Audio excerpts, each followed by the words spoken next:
Now, this is some information for all you budding oboe players.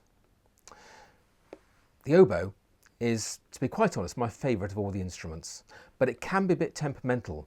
Now, the reason for this is that it has a lot of keywork on a very short tube. Now, one of the keys that can very easily get damaged when being taken out of the case is this selection here.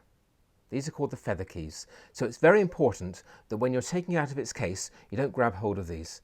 Just place your finger in the end and then it will come out okay. Now, each part is held together by a tenon, which is covered in cork, and a socket. Now, these have to be kept clean. It's very, very important so that the instrument can be put together easily. So before you start playing, if you get some paper kitchen towel and just clean out the inside of any dirt and moisture, and also wipe the cork like this. Then all you have to do is to put some new grease onto the cork. You don't need very much. If you apply too much, it makes a horrible mess, and you don't need to apply too much. If it's stiff, it's usually because there's old grease on there and it's accumulated a lot of dirt. So just remove the dirt with your paper and then apply some more. At the bottom and the top of this joint with the feather keys, there are some linkage keys. That one, and that one. Now, it's very important that we're aware of these because we don't want to bend them. So when you're putting the bell onto the bottom, always hold down this key, and then it will make sure this lever rides above this lever, so they're not going to clash together like that. Keep your right hand on the bottom of the joint and just wrap it around. Okay. We also remove this little end plug there, and being very careful not to knock these levers, just little twisty movements until they line up like that.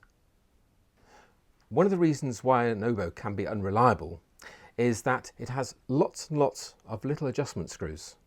Now, these need to be finely adjusted from time to time because each little screw bears onto a very thin piece of cork. And what can happen is the little piece of cork can break or it can compact. And this means that some of the keys will not go down properly. Now, this is a job that must be done by a repairer, not by the player, because sometimes you think, oh, I can adjust a key here and it'll do such and such. Sometimes it'll do exactly the reverse. So you have to be very careful. So if you're not at all sure, get a repairer to have a look at it for you. Now, when you finish playing, it's very important that we put the instrument back in its case for safety.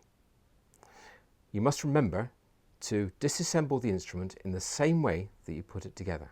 So small twisting movements so that we don't harm these levers.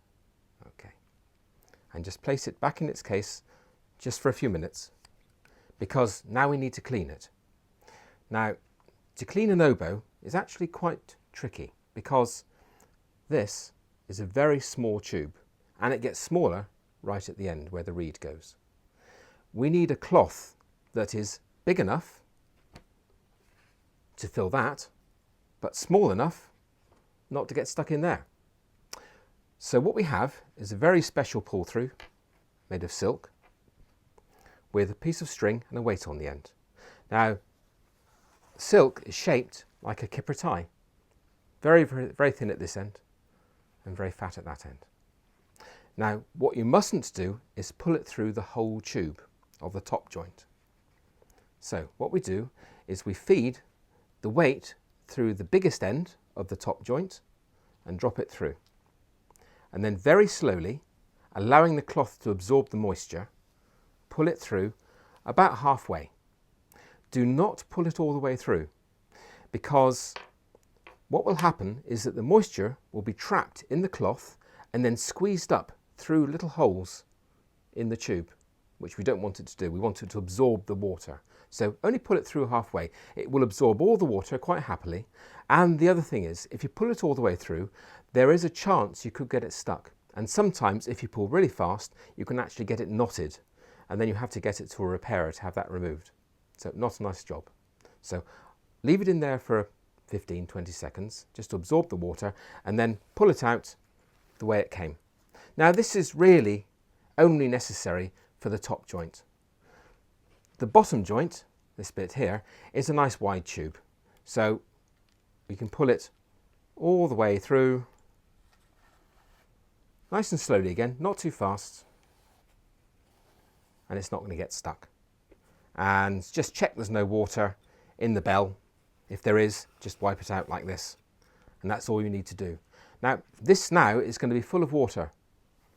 What you mustn't do is to place it on top of the instrument, because any water that is collected in here will then be deposited back on top of the instrument. Not a good idea, because that can affect the way the pads seat, it can affect the mechanism. So just put this somewhere safe, possibly in the case cover, but not on top of the instrument.